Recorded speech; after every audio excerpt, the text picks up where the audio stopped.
A year ago, I made a video about the 100% disabled veteran tax exception in the state of Florida. Here's an update on how it went. Hello, my name is Betty Gonzalez with the XP Realty and Doral Homes by Betty Gonzalez. And this is an update to a video that I made last year about the 100% disabled veteran tax exception here in the state of Florida. As some of you may know, this exception allows all 100% disabled veterans to be exempted from paying property taxes on their homes. I wanted to come back and give you an update on how this went for me, as I filed for this exception for myself right after I made the video, and wanted to let you know what to expect when you do it too. So if you are a disabled veteran or know someone who is, please watch this video and share with whoever you think need to hear this so that they can learn how you too can benefit from the Florida Homestead tax exception available to all disabled veterans in our state. This is what you're going to learn: the time frame you have to file for this tax exception, how long it takes for you to actually see the benefit, where to go to find out if and when you receive the benefit, and I am actually going to show you my own exception letter and how the email looks like once you receive the exception request. Thank you for your service, and let us begin. Welcome to Doral Homes by Betty Gonzalez, where you learn everything that you need to know about living in South Florida, especially here in Doral. Okay, so when can you request your Homestead tax exception in Florida? Before I answer this question, I'd like to say that I am not a real estate tax accountant. I'm just letting you know what I found during doing my own research and tell you how my own process went. So here we go. First, for you to file your Homestead tax exception in Florida, the law requires you to own and occupy the property as of January 1st of the year in which the application is made. So what about if you close on your property on January 2nd? Well, I'm glad you asked.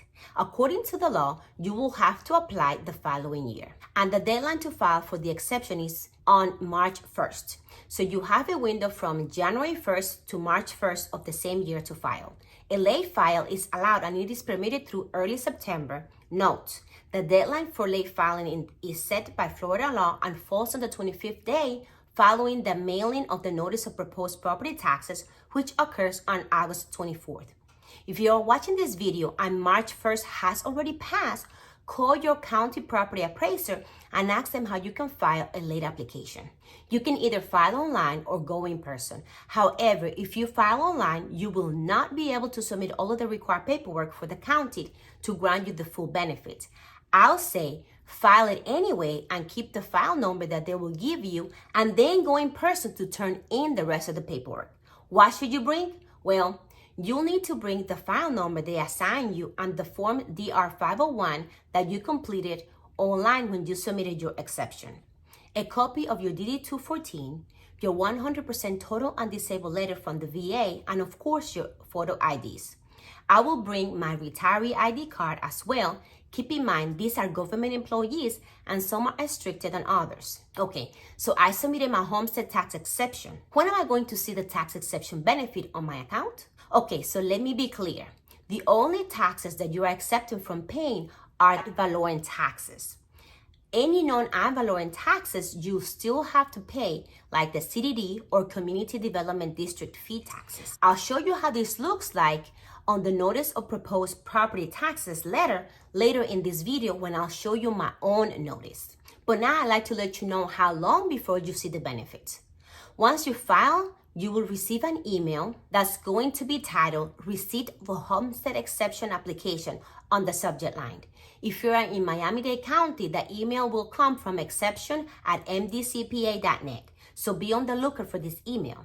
Once you have submitted your application and you receive the notice from them, it will be about 4 more months before you hear from them saying if you got approved or if you need to submit more paperwork. Remember, you will need to go in person to submit the remaining of your paperwork once you submit your application online, because they do not give you an option to upload them when you applied online. This next email will come from the next place, but this time it will say online filing email notification, and it will state your folio number. Inside that email, it will let you know if you have been approved or if you need to submit additional paperwork. If you need to submit more documents, you will have to do so within 30 days from then sending you that email. So check your email periodically in order to not miss this window. Okay, so now that you are approved, you are still not going to see the notice of proposed property taxes reflecting your new taxes until August 24th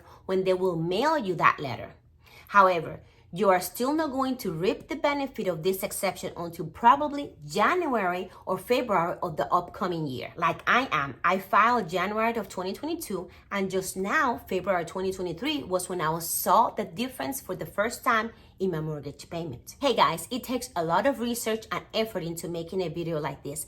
So please hit the like button so YouTube is able to spread the love to others that might need to hear this message as well. Thank you. So it is August 24th and I'm anxious to view my tax exception. Where do I go online to find this information? Let me take you to my computer. Now, I'm in Miami-Dade, but I'm pretty sure you can go to your own county's website and find something similar to what I'm about to show you. So go to Google and type in Miami-Dade County Taxes or your county taxes. Go to Pay My Taxes. This will take you to miamidade.gov website. Go to Property Taxes on top of the page. Once there, enter either your property address or your name there. I will enter my husband's as his name is the first one on the paperwork. There, you will be able to see the different tax bills of previous years and if you have paid them or not. Now, let me show you how the tax Valorem and non-tax Valorem look like on the notice of proposed property taxes. You see, here you'll find the same information that they will mail you. The only difference is that the one they mail you will be in color like this one, and the one on the website will be in black and white. So here you see the tax Valorem are at the top and shows that we owe $0 for the whole year of 2022.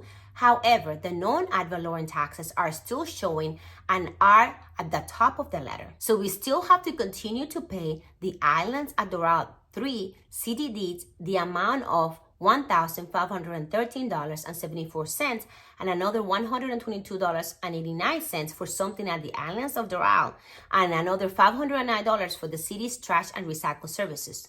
You can see that this bill was sent to Navy Federal Credit Union, which is my mortgage company. They have been collecting the taxes in their escrow account, and by the end of January 2023, they have collected a total of $12,355.32. The escrow includes taxes and insurance though. So my insurance was a total of $3,263.11. So if you do the math, from $12,355.32, just subtract the insurance amount, $3,263.11, and the non-ad Valorem taxes of $2,059.80, you will end up with the amount of $7,032.41. That's the amount I should be getting back from my mortgage company as excess payment from last year's taxes. Whether you are a veteran or not, if you haven't filed for your tax exception yet for this year, it is not too late. Go watch this video where I'll show you exactly where to go online to file for your exception today. Remember, Betty Gonzalez, serving the military community of South Florida, from serving our country to serving you.